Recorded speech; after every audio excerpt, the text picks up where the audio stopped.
గ్రామస్తులే. అందుకని ఇంకా 5-6 నెలల్లో ప్రచారం మొదలైతే తమిళనాడు వెళ్ళిపోద్దా? తమిళనాడుకి వెళ్ళిపోతుంది.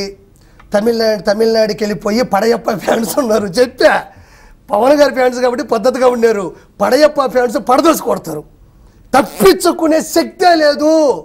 అంటే తమిళనాడులో ఎలా ఉంటుందంటే అండి, మన నేచర్కి బిహేవియర్కి వాళ్ళకి చాలా డిఫరెంట్గా ఉంటుంది. చాలా వైలెంట్గా ఉంటుంది వాళ్ళతో వచ్చినప్పుడు. ఎందుకంటే సినిమా హీరోల్ని వాళ్ళు ఎంత అభిమానించి ఆరాధిస్తారో వాళ్ళతో వైరం వస్తే కనుక అంతకన్నా చాలా తీవ్రంగా, అంటే మన సౌత్ ఇండియాలో కానీ నార్త్ ఇండియాలో ఎక్కడ కూడా చూడం, అంత దారుణమైన ఉంటుందండి.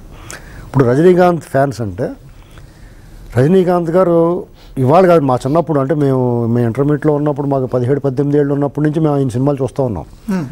అప్పట్లోనే pan Indian south Indian super star అంటే ఆయనే. ఇప్పటికీ ఆయనే సౌత్ ఇండియన్ సూపర్ స్టార్. ఆయన పట్టుకుని ఈవిడ ఆ స్టేజ్ మీద మాట్లాడిన అప్పుడే ఖండించాను నేను. ఎందుకంటే ఆయన వచ్చాడు, ఒక మంచి మాట చెప్పాడు, ఆయన పిలిచారు ఆ కార్యక్రమానికి గౌరవంగాను. ఆయనకి ఎన్టీఆర్తో ఉన్న సాన్నిధ్యం, చంద్రబాబు గారి పట్ల, బాలకృష్ణ గారి పట్ల ఉన్న గౌరవం, మర్యాద, దాని గురించి 2 మాటలు మంచి మాటలు మాట్లాడి ఇప్పుడు ఈయన చెప్పినట్టుగా ప్రేమించాడు తప్ప ద్వేషించలేదు ఎవరినైనా. ఆయన పాటికి వెళ్ళిపోతే ఆయన ఆహారాన్ని ఆయన అన్నట్టుగా ఆ రిటర్న్ గిఫ్ట్ అన్న మాటలు, ఆవిడ ఏ మాటలైతే ఇదే టీవీ వేదికలుగా ఎలా మాట్లాడిందో ఇవాళ నిన్న మొన్న సోషల్ మీడియాలో చూసాం. పట్టాభి గారు కూడా ప్రస్తావించారు కాబట్టి నేను ఆ మాట విమర్శించారు. ఇది ఒకసారి రోజా గారి పట్ల మనకు వ్యక్తిగతంగా ఉండాల్సిన అవసరం లేదండి. కానీ సభ్య సమాజంలో ఆవిడ ఒక వ్యక్తిగా ఆవిడ కొంత స్వతంత్రం, వాక్ స్వాతంత్రం ఉండొచ్చు. కానీ ఒక రాజకీయ నాయకురాలుగా, ఒక ప్రాంత ప్రజలకి ఎమ్మెల్యేగా, మంత్రిగా, ప్రతినిధిగా ఉన్నప్పుడు, రాష్ట్రానికి ప్రతినిధిగా ఉన్నప్పుడు ఆవిడ ఖచ్చితంగా కొన్ని సంప్రదాయాలు, గౌరవాన్ని పాటించి తీరాలి. ఎదటి వాళ్ళ పట్ల గౌరవంగా ఉండాలి, ఎదటి వాళ్ళ నుంచి గౌరవం పొందాలి. ఆవిడ ఈ బౌండరీస్ అని దాటేసి లోకేష్ గారి గురించి కూడా చాలా తేలిగ్గా, చులకనగా మాట్లాడింది.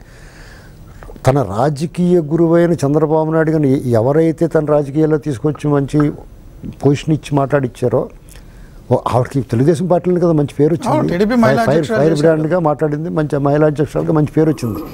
చంద్రబాబు నాయుడు గారి పట్ల దుర్మార్గంగా మాట్లాడింది ఆవిడ. అంటే చాలా చులకంగా, తేలిగ్గా. ఆ జైల్లో ఉన్నప్పుడు ఆయన అక్రమంగా కేసు టపాసులు కాల్చి ఇలాంటివన్నీ మాట్లాడి నోటికి ఎంత పడితే అంత. నా లెక్క ప్రకారం ఏదో ఒక షోలో బండ్ల గణేష్ గారితో కూడా వచ్చినప్పుడు ఆయన కూడా ఈయనలాగా ఏం ఆగలేదు, తప్పమని ముఖం మీద బదలు కొట్టేసాడు, కొండ బదలు కొట్టినట్టు. దాంతో కొంచెం తగ్గింది. కానీ అప్పట్లో ప్రజారాజ్యం పెట్టినప్పుడు అలాగే చిరంజీవి గారి గురించి, పవన్ కళ్యాణ్ గారి గురించి మాట్లాడింది. ఇప్పుడు మొన్న ఈ మధ్య కూడా పవన్ కళ్యాణ్ గారి గురించి కూడా నోటుకు వచ్చినట్టు మాట్లాడింది. ఇది నేనో లేదా కూడా దారిపోయి కూడా మాట్లాడితే చెల్తుందండి.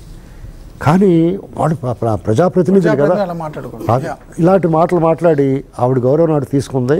ఒకవేళ ఇక్కడ ఈ రూపాయి కాగితం ఇక్కడ చెల్లదండి, తమిళనాడు వెళ్తే మాత్రం ఎందుకు చెల్లుతుంది. కాబట్టి ఆవిడ తమిళనాడు వెళ్ళినా మొత్తం ఈయన చెప్పినట్టుగా పడయప్ప ఫ్యాన్స్, చిరంజీవి ఫ్యాన్స్ వాళ్ళు కాల్చి కూర్చున్నారు. వచ్చిందనుకుంటే తగులుకుంటారు.